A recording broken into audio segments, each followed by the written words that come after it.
Hello bachcho, today we have to study electric field strength due to uniformly charged rod. In this topic we have to study two cases. Case 1, electric field at an axial point. First of all, we have to make a rod and positive charge is uniformly distributed over it. The length of the rod is L. From one end of the rod at r distance there is a point P where we have to calculate the magnitude of electric field strength. For calculating the magnetic field strength, we have to take a small segment on this rod.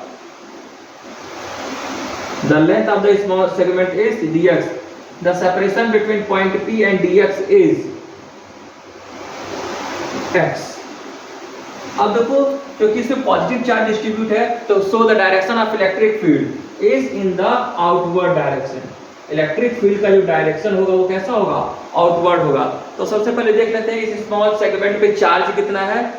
So charge dq equal q upon l dx and electric field at point P due to this small element that is dE equal 1 upon 4 pi epsilon naught dq upon x square. At the place of dq हम क्या रख देगा? ये रख देगा. So 1 upon 4 pi epsilon naught at the place of dq we can place q dx upon l x square. अब देखिए हमको क्या करना है? Total electric field, net electric field हमको एट पॉइंट P निकालना है. इसके लिए हम क्या करेंगे? इसको इंटीग्रेट कर देंगे. From integration limit r to r plus l.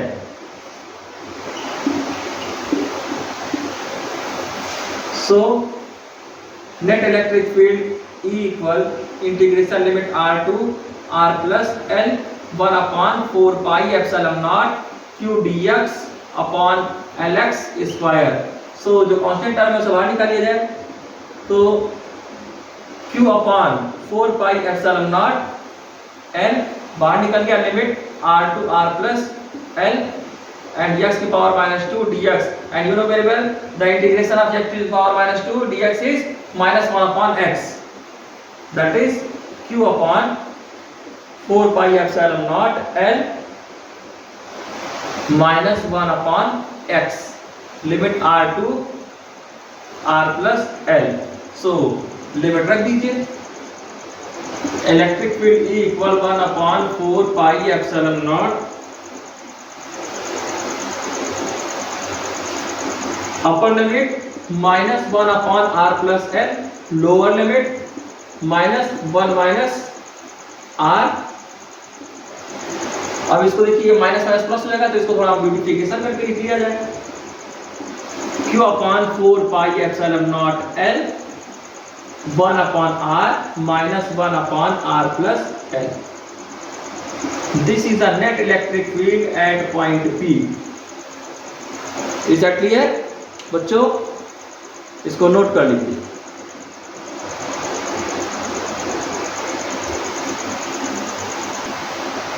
अभी तक आपने पढ़ा था electric field strength due to uniformly charge rod at an axial point. अब हमको पढ़ना नॉन एक्सियल पॉइंट पे, इक्वेटोरियल पॉइंट पे. तो फिर इसके लिए हम क्या करेंगे? We have to take a rod and positive charge is uniformly distributed over it. The length of the rod is L and from the midpoint at r distance there is a point P where we have to calculate the magnitude of electric field strength. For calculating the magnetic field strength, we have to take a small segment from the center of the rod. That is dx. That is dx. इतने separation को हम ले रहे हैं x.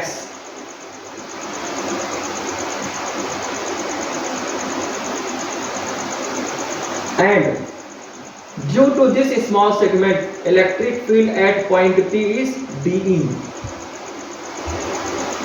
And the direction of electric field is outward. ना अब हम लोग क्या कर सकते हैं, डीई को हॉरिजॉन्टल एंड वर्टिकल कंपोनेंट में रिजॉल्व कर सकते हैं। तो इसको हॉरिजॉन्टल और वर्टिकल कंपोनेंट में रिजॉल्व कर लिया जाए। This angle is theta, that is DE cos theta and that is DE sin theta। अब with the help of Pythagoras theorem हम इस साइड की भी वैल्यू निकाल रहे हैं, that is under root x square plus r square. Charge on this small element, ये भी आपको निकालना पता है, dq equal q upon l dx। Electric field strength हमको पॉइंट P पे निकालना है। तो ये देखिए अलोंग द एक्सिस जो आपका कंपोनेंट है वो d cos थीटा है, हॉरिजॉन्टल कंपोनेंट, और ये कंपोनेंट जो है आपका d sin थीटा, ये इक्वल एंड अपोजिट दिया जाएगा, तो ये एक दूसरे को कैंसिल कर देगा। इसलिए हम लोग वर्टिकल कंपोनेंट नहीं लेके चलते हैं, हॉरिजॉन्टल कंपोनेंट हमको लेके चलना है, जिसकी वजह से हमको नेट इलेक्ट्रिक फील्ड मिल जाएगा एट पॉइंट P। सो हम लोग कौन सा कंपोनेंट लेके चलना है, horizontal component, that is DE cos theta, and you know very well what is the value of DE cos theta। और इसको इंटीग्रेट भी कर दिया जाए, that is L/2 half length and this half length is L/2। Limit -L/2 से लेकर के L/2 तक। अब आपको इलेक्ट्रिक फील्ड स्ट्रेंथ निकालने का फॉर्मूला पता है। अच्छा, हम एक काम पहले भी कर सकते हैं, हमको DE की वैल्यू कैसे निकालनी है ये भी आपको पता है। DE equal 1/4 pi epsilon naught dq upon x square plus r square in root का स्क्वायर। अब इसको जो आप सही से लिखोगे तो 1/4 pi epsilon naught dq upon x square plus r square, तो यहां पे रख दिया जाएगा वैल्यू। इंटीग्रेशन -L/2 से लेकर के L/2 and the value of d is 1/4 pi epsilon naught dq upon x square plus r square cos theta. At the place of dq हम लिख सकते हैं q अपॉन l dx। तो integration -L/2 to L/2 1/4 pi epsilon naught q dx upon l into x square plus r square cos theta. Is that clear? अब जो बाहर निकल रहा है उसे हम लोग बाहर निकाल दिया जाएगा।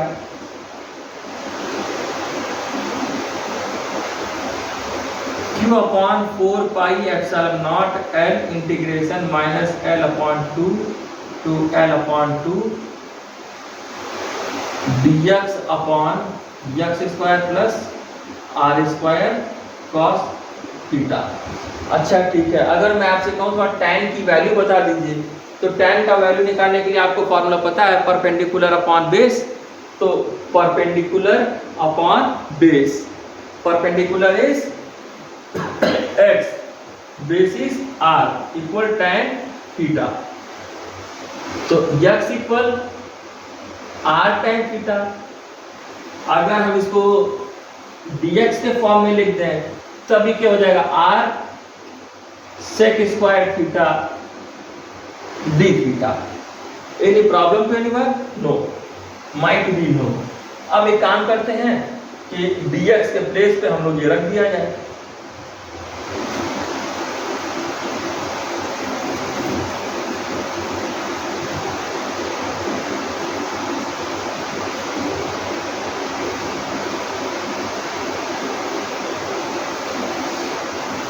अब देखिए E equal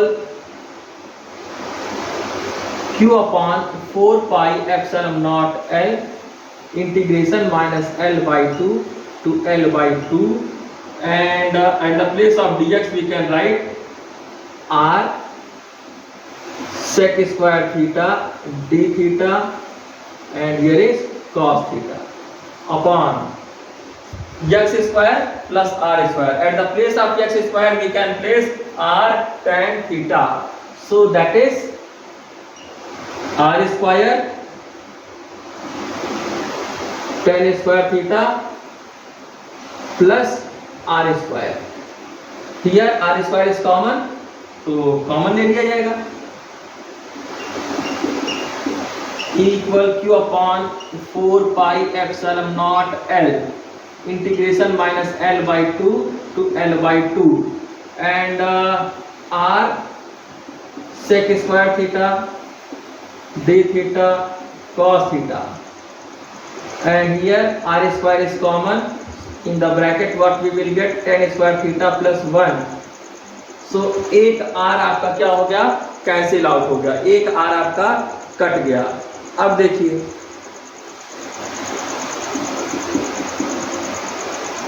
q upon 4 pi epsilon naught l integration minus l by 2 से लेकर के l बाई 2. अब आपको थोड़ा सा अगर ट्रिग्नोमेट्री पढ़ा होगा आपने तो आपको याद आ रहा होगा कि tan स्क्वायर थीटा प्लस 1 को हम लोग कहते हैं सेक स्क्वायर थीटा. तो sec square theta cos theta D theta upon R और ये हो गया आपका सेक स्क्वायर थीटा. ये वाला टर्म आपका पूरा कैंसिल आउट हो गया. इस आर को हम बाहर निकाल ले रहे हैं, तो q upon 4 pi epsilon naught l r integration minus l upon 2 to l upon 2 cos theta d theta. Very silly, you know very well the integration of cos theta is sin theta. So E equal q upon 4 pi epsilon naught l r and sin theta limit minus l by 2 to l by 2. ठीक. अब देखिए, अब हम चाहे तो यहाँ से sine theta की वैल्यू भी लिख सकते हैं. अच्छा डायग्राम तो मैंने मिटा दिया, कोई बात नहीं, एक जरीबों वाला डायग्राम बना दिया जाए.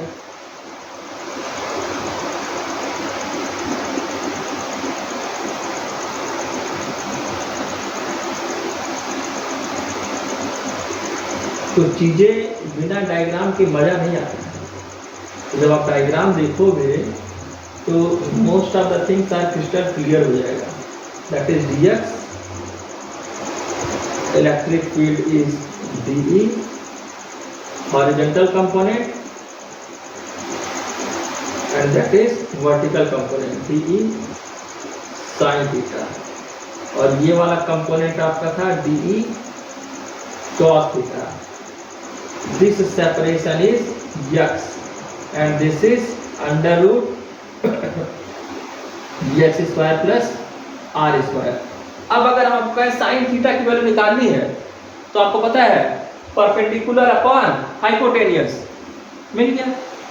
तो वैल्यू अच्छा इधर इरेज कर दे रहे हैं हाफ.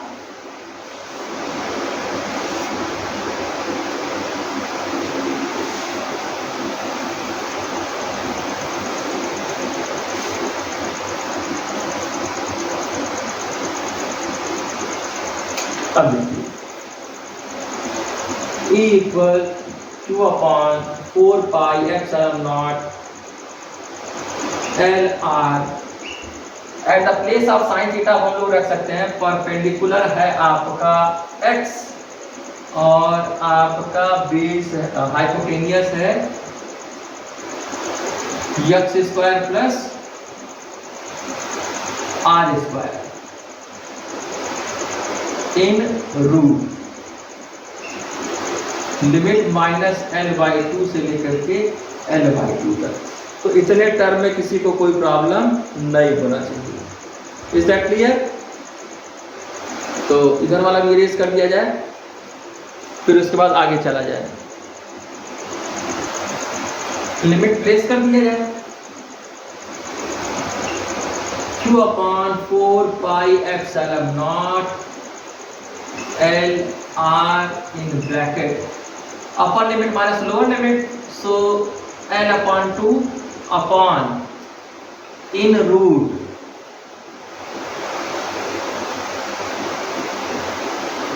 L upon 2 का square plus R square, upper limit minus lower limit, minus minus plus, so L upon 2 under root L upon 2 का स्क्वायर प्लस R स्क्वायर। अब देखिए ये L upon 2 पूरा कॉमन मिल जा रहा है, तो L upon 2 कॉमन ले लिया जाए, तो Q upon 4 pi epsilon naught L R into L upon 2 and here 1 upon L square upon 4 plus R square in root plus 1 upon under root L square upon 4 plus R square। आप देखिए एक ये L cancel हो रहा है, इसे काट डाला जाए। अब देखिए बच्चों E equal Q upon 4 pi epsilon not R into 2। अब इसको सॉल्व कर लिया जाए, तो 1 upon under root L square plus 4R square upon 4 plus 1 upon under root L square plus 4R square upon 4। तो आप देखो ये 1 अपॉन 2 बाहर आ जाएगा और हम इसको कॉमन लेके पूरा बाहर कर लेंगे, तो ये अपॉन में है, ये 1 अपॉन 2 पर जाएगा, तो ये कैसे हो जाएगा देखिए Q upon 4 pi epsilon not R 2 into 2 upon 1 and what will come here 1 upon L square plus 4R square। ये वाला 2 आपको क्या करेगा, ये कैंसिल कर देगा। अच्छा अभी एक और ये बचा हुआ है, इसको भी लिख लिया जाए सर।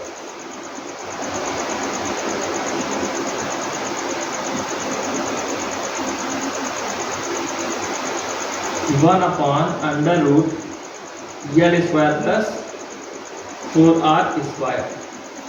अब देखिए इतना टर्म ही कॉमन मिल जाएगा, तो इसको बाहर निकाल दिया जाएगा और अंदर 1 प्लस 1 बच जाएगा, 1 प्लस 1 बोले तो 2। तो हम लिख सकते हैं electric field E equal 2Q upon 4 pi epsilon not R into under root L square plus 4R square. ये आपका net electric field at point P आ जाएगा। इज दैट क्लियर बच्चों? Note it now.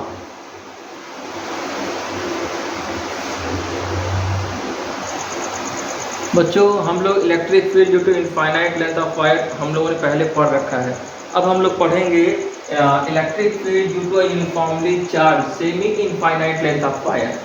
Semi infinite length of wire के लिए हम लोग पढ़ा जाएगा। So let this is a semi infinite length of wire, positive charge is distributed over it, positive charge is distributed over it. Is that clear? And this is a beginning point, that is O, and from this point at r distance there is a point P where we have to calculate the magnitude of electric field.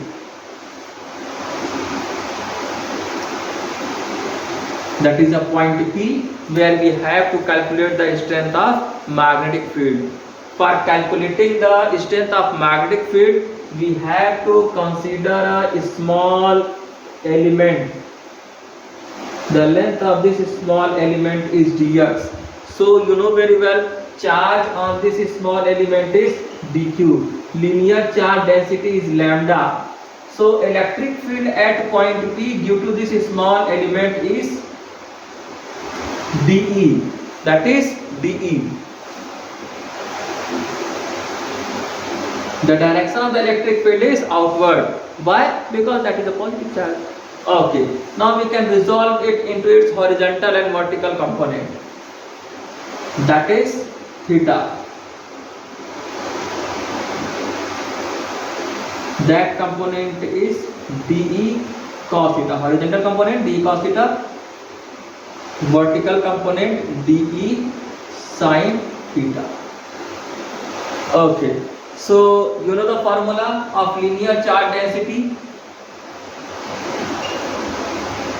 dq upon dx. So dq equal lambda dx. Linear charge density, charge पर plane of point निकालने का formula आपको पता है। अब देखिए इतना distance हम लोग जो है कुछ ये भी एज्यूम कर लिए है, दैट इज x। तो अगर हमें ये पता है तो ये भी पता ही चल जाएगा with the help of Pythagoras theorem, that is under root x square plus r square. Now the magnitude of electric field due to this small element at point P is given by dE equal 1 upon 4 pi epsilon naught dq upon x square plus r square in root का square। So 1 upon 4 pi epsilon naught, at the place of dq we will place lambda dx upon x square plus r square। Is that clear? अब देखिए, अब हमको electric field निकालना, एक बार हम लोग x axis में निकाल लेंगे, एक बार y एक्सिस में निकाल लेंगे। So electric field strength along the x axis,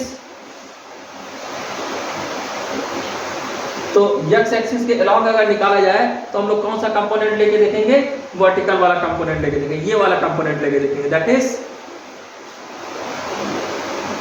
integration limit 0 to pi by 2 dE sin theta।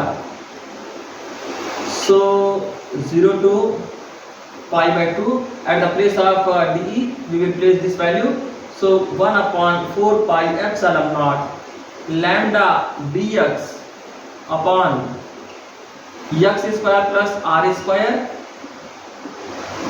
sin theta। Is that clear?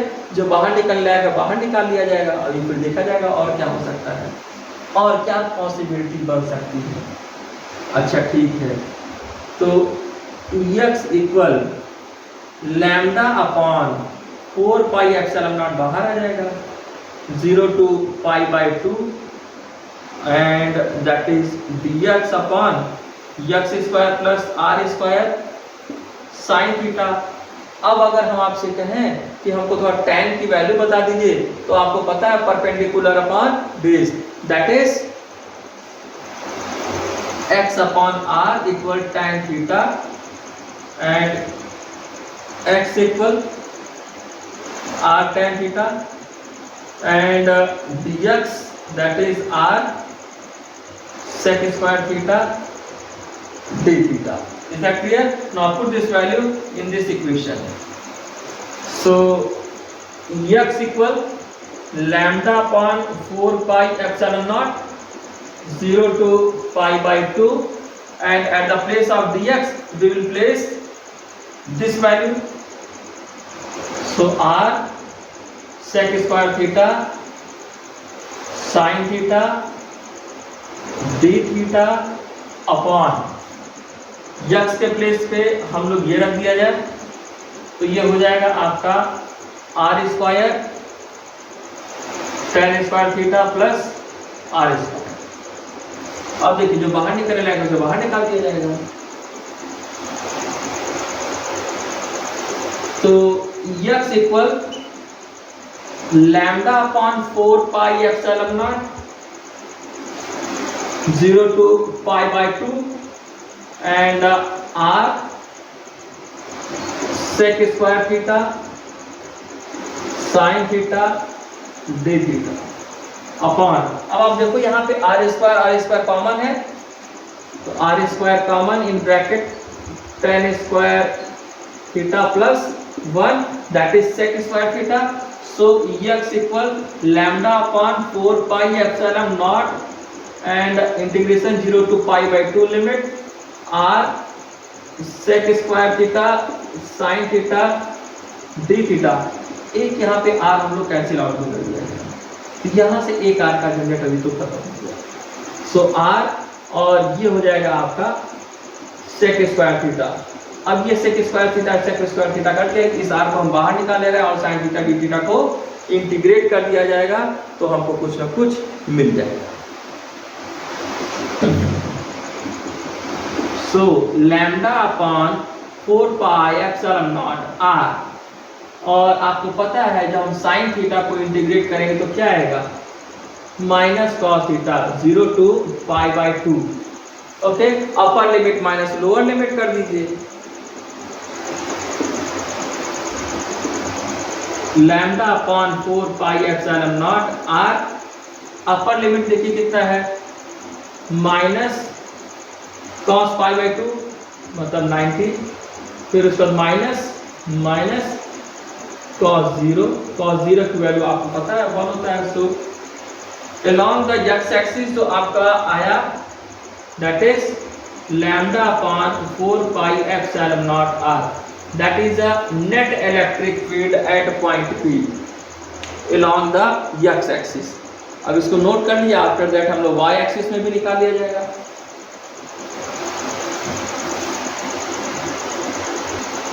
So we can find the electric field along the y-axis at point P. So net electric field निकालने के लिए y direction में same तरीका, integration 0 limit to π/2 dE cos theta. आपको पता है d की value क्या है, 0 to π/2 1/4 पाई एप्सिलॉन नॉट। और क्या था बच्चा, देखिए आपको बताना पड़ेगा, और dq की जगह हमने लिखा था lambda dx upon x square plus r square cos theta. Is that clear? और जो बाहर निकलने लायक है उसको बाहर निकाल दिया जाए, तो lambda upon 4 pi epsilon not integration limit 0 to π/2 and that is dx upon x square plus r square cos theta. अब फिर वही काम जो पहले आपने कर रखा है, x upon r equal tan theta, x equal r tan theta, dx equal r sec square theta d theta. इस वाले इक्वेशन में वैल्यू प्लेस कर दीजिए। So Ey equal lambda upon 4 pi epsilon naught integration limit 0 to π/2, at the place of dx we will write r tan theta cos theta d theta। and अब यहाँ देखिए at the place of this x हम लोग क्या रख दिया जाए, ओहो सॉरी हमने थोड़ा सा गड़बड़ कर दिया। हमको क्या करना है, dx की वैल्यू रखनी है, तो dx की वैल्यू तो हमारी ये है,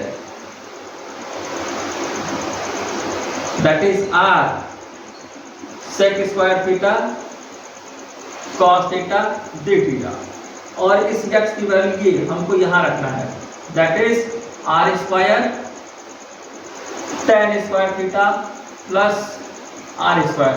फिर वही पुराना काम, अब आप लोग एकदम एक्सपर्ट हो गए होंगे। Lambda upon 4 pi epsilon not integration limit 0 to π/2 r, एक r यहाँ से उड़ा भी दिया जाए तो हमारे पास बचेगा sec square theta cos theta d theta upon, और आपको पता है, अच्छा अभी हमने r कॉमन भी नहीं लिया था और उड़ा दिया। ऐसे ऐसे महान लोग हैं, r square tan square theta plus 1, एक आर यहाँ से हम लोगों ने उड़ा दिया। अब देखिए ये आर बाहर निकल जाएगा, जो बचा हुआ है that is Ey equal lambda upon 4 pi epsilon not r limit 0 to π/2। And हमको पता है कि tan स्क्वायर थीटा प्लस 1 को हम लोग कहते हैं sec स्क्वायर थीटा, तो sec square theta cos theta d theta upon sec square theta, ये sec square theta sec square theta cut गया, और cos थीटा डी थीटा का इंटीग्रेशन आपको पता है, that is a sin theta. Is that clear?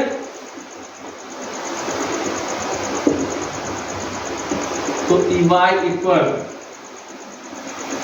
electric field, the magnitude of electric field on the y-axis 4 pi epsilon naught r, और हमने इसको integrate किया cos थीटा डी थीटा को, तो क्या आया sin theta.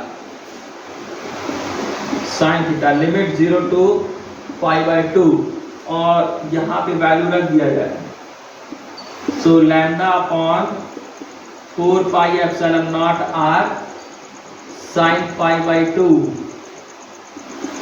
minus sin 0, the value of sin 0 is 0 and sin pi by 2, it means sin 90, the value of sin 90 is you know very well 1, so that is EY equal lambda upon 4 pi epsilon naught r। अब अगर आपसे कहे कि थोड़ा हमको tan की value बता दीजिए, तो आप बता सकते हैं tan थीटा इक्वल, ये देखिए, और दोनों कंडीशन में एक्स एक्सिस और वाई एक्सिस के अलॉन्ग जो इलेक्ट्रिक फील्ड इंटेंसिटी की जो वैल्यू आई है दोनों सेम है, इसका मतलब